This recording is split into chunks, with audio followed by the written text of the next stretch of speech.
Yeah, this movie wasn't that good. It was better than the first one, but that's not really saying much looking back now, is it? Okay, so let's get this out of the way first. I've read the original script, The Cellar, about a month before this movie came out, and that was not that good either. It was probably worse than the movie, even though it was an easier read than it was to sit there for 2 hours almost and watch what was basically just a lazy rewrite with a tacked on ending that even people who like this movie say that they don't really care for. Yeah, the ending was absolute bullshit. Okay, the actual ending to The Cellar. Um, she gets out. She and Emmett get out. Emmett wasn't even in the original. He wasn't with The Cellar when she first got in there. He's just some asshole that came in and fucked up John Goodman's character's shit. Who, by the way, in The Cellar was so much more sympathetic. Like, you just feel like so bad for him almost, even though he's still kind of a creepy weirdo. I can't remember if him killing a previous girl before our main character got there is still in the original script. It's been a while since I've read it, and every time I try to find The Cellar again to look it up, it's the link is 404. So fuck looking for that. Point is, Emmett just comes in and like the girl just wants to have sex with him, and he does. Howard doesn't like that, but or Howard. She's that probably wasn't even his real name in the fucking script. John Goodman. He's just like Emmett's just a dick in the friggin' script. They get it at the end, even though he's not really even trying to stop them so much because there's not aliens. It's just fallout. He just kind of wants to be there with the girl. They both escape. And John Goodman's chasing after him or something, and eventually shoots him, even though they're all out in the air and they're fine. And the girl just eventually stops fucking around with their shit because they either killed each other or whatever. And she drives up to a hill or whatever, and she gets a view of the city, and the city's been nuked. That's the end. It's nuclear war happened. That's literally the ending. Like, oh, whoa. I could have guessed that. I mean, even then, even though that ending is terrible, it's still better than the ending in Cloverfield, which, one, at least with the fact that it had been bombed, was something we didn't know if it happened or not. We didn't know if this guy was just crazy. We knew something had happened because Emmett was out there and he was trying to get in, which didn't happen in the movie, by the way. Another change I'd like to add.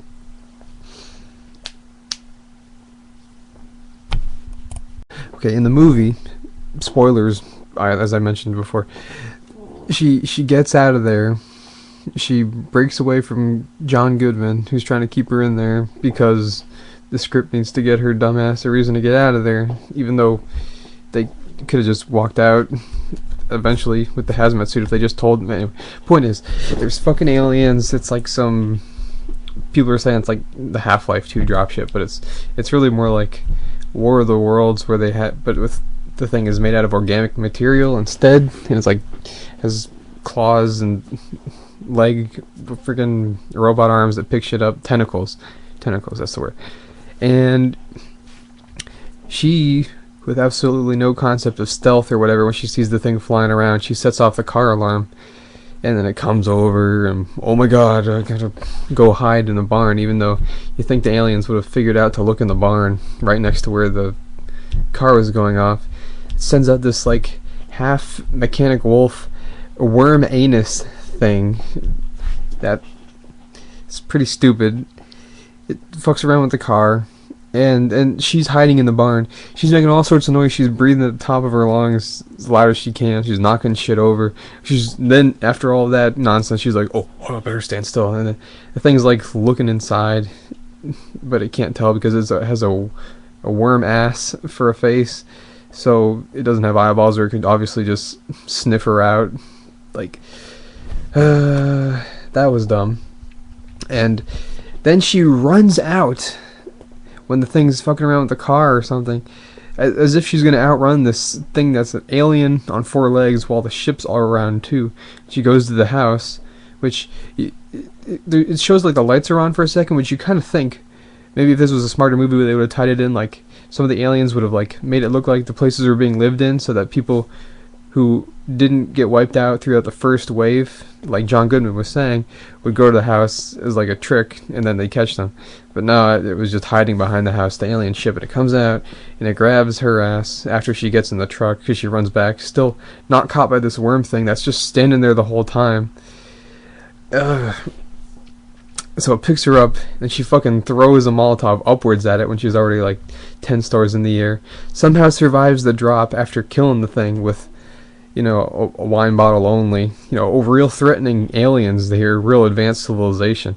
Shit, at least fucking War of the Worlds aliens, who, God, that movie looks so good in retrospect.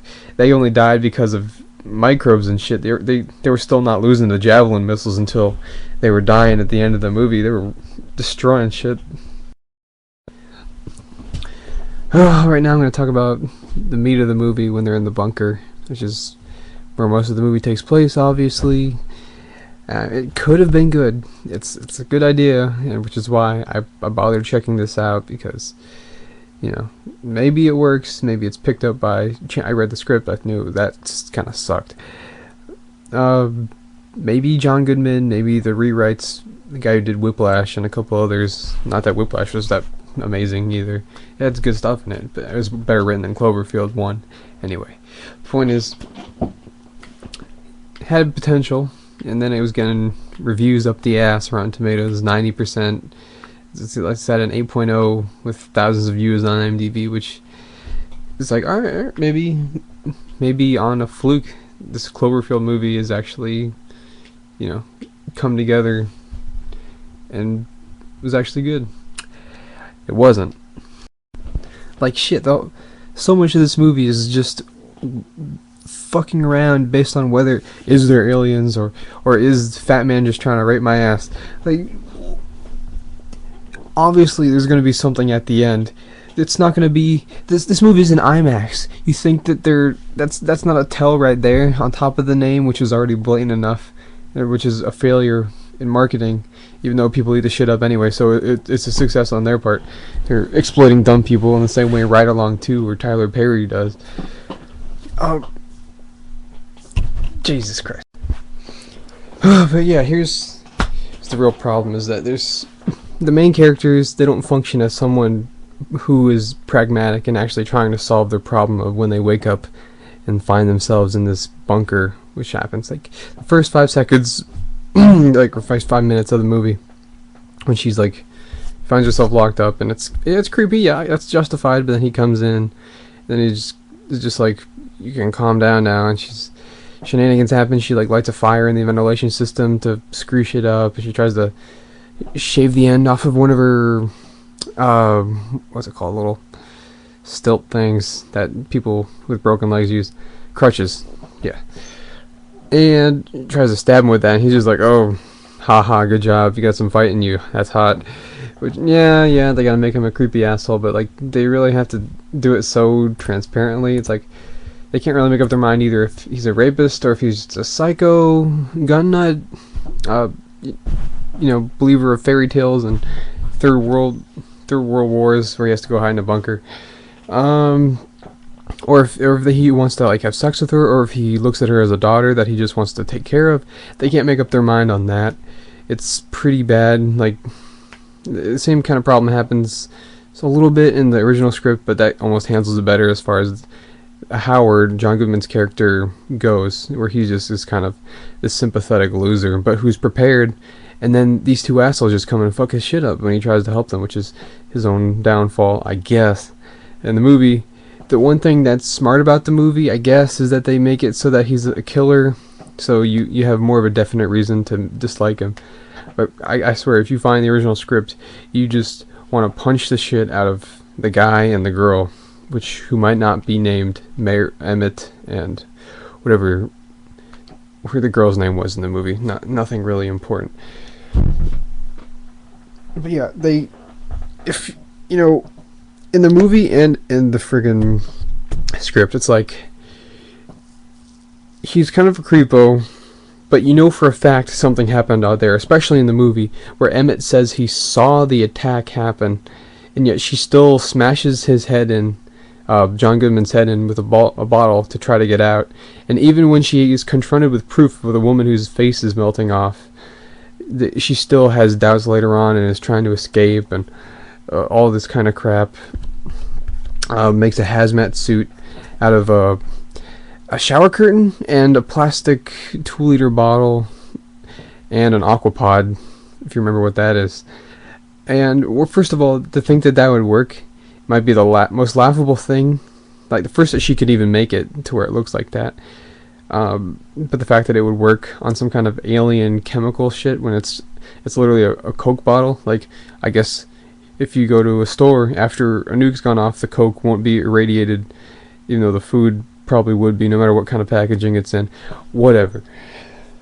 In the original script also, I'd like to add that they had a hazmat suit because he knew he would have to probably go outside and fix shit on the outside, which is so much smarter than anything that happens in the movie regarding that, where she just has to crawl through a duct and she finds out that some girl used to be there that apparently died, even though if she was having that much of a problem, she could have just stayed in the air duct the whole time. I mean, yeah, like, I guess she's not going to get food, but what? She's not going to get disemboweled by the guy who can't even fit into the air duct. Oh, man. Worst situation possible. Like, you kowtow to this weirdo's actions for a year, and then he says we can go out. Like, he's got food up the wazoo, he's got movies, he's got all this cool shit that will last. But you gotta, in the movie, they just do the dumbest shit to get themselves more punished or kept on more tabs. And the scene with Emmett getting shot, spoilers, it came out of nowhere, because I mean, that didn't happen obviously in the original story. But while it's memorable, it shakes you up. He could have just done that at any time if he doesn't like him that much. Like, why did he even let him in there if he hates him so much? And they could have just told him that they were making a hazmat suit, because they could have come up with any excuse. Like, if the girl had said it, then he would have let the girl live because he likes the girl and he lets the girl do anything. So the fact that she didn't even take credit for the blame, she basically just sealed Emmett's fate when she was trying to help him. She's fucking retard. Just like the people who really like this movie, I guess.